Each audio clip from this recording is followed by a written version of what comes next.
Somalia is a place of civil war and has been for many years. The country is controlled by warlords and Mohammed Farah Aidid is at the top of the whole country.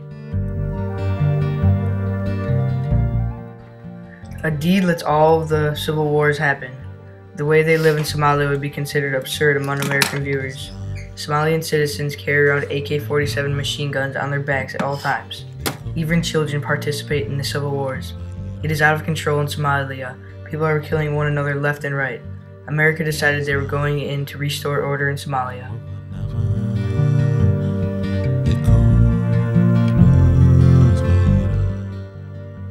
It was a controversial decision to go into Somalia. Some people say it was never our war to fight.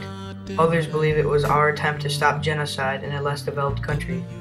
American troops went into Somalia with their best soldiers, the Rangers and the Delta Force. Their mission was to go into Mogadishu, which is the capital of Somalia, enter the Bakara market, which is the most violent place in all of the country, and export Aidid's two top lieutenants while they were in a meeting and imprison them.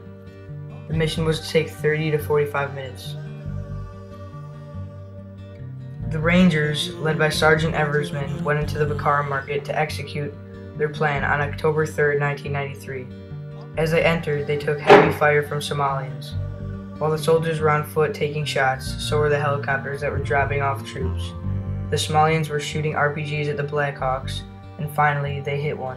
The first helicopter lost its tail, and very shortly crashed to the ground.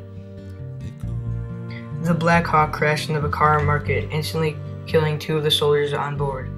Upon the news, Sergeant Eversman received new orders to help save the survivors from the crash. This was a deadly mission, however, but the Somalians were shortly closing in on the helicopter. After a long day of fighting through town to get to the crash site, Sergeant Eversman and his squad saved the life of one remaining survivor. However, a couple of hours after the first crash, a second helicopter was shot down by an RPG and crash landed.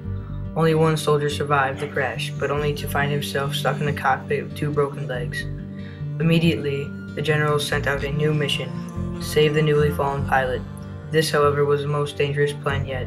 The citizens were throwing rocks, banging on the sides of the chopper, and immediately rampaging over the pilot. Once the snipers were there to help, they got to work immediately, fighting off hundreds of Somalians.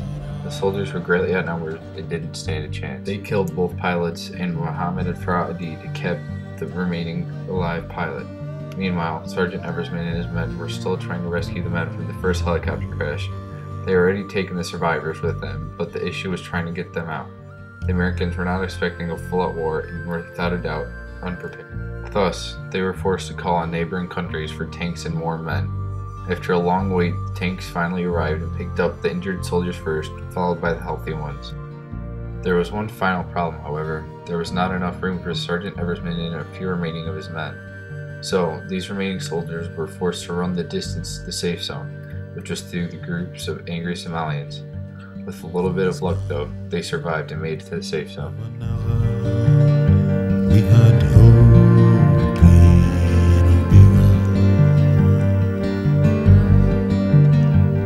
in this land of another.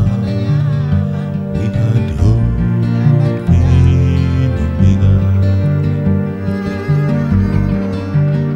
we had hope, we had dreams of a clear green.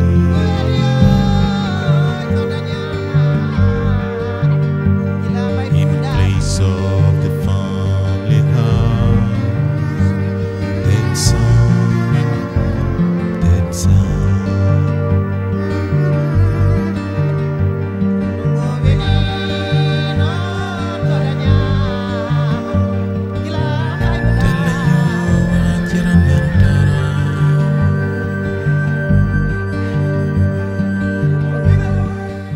In total, there were 18 American deaths and more than 500 Somalian deaths. These are astonishing numbers for a mission that was only supposed to take 30 minutes. Many people say that this was not our war to fight and that we should have never been in the Somalia. Some people say that we should be in Somalia because it's not their fault that they have a corrupt government and a civil war. This is one of the most controversial wars in recent times because people have such strong opinions about what is right. To this day, people are still debating on what should have happened in Somalia.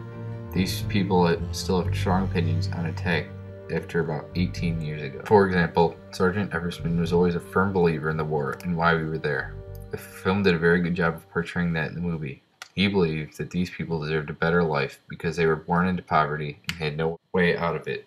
Today, Somalia is still having problems, but President Obama has been advised to stay away and let them fight their own war.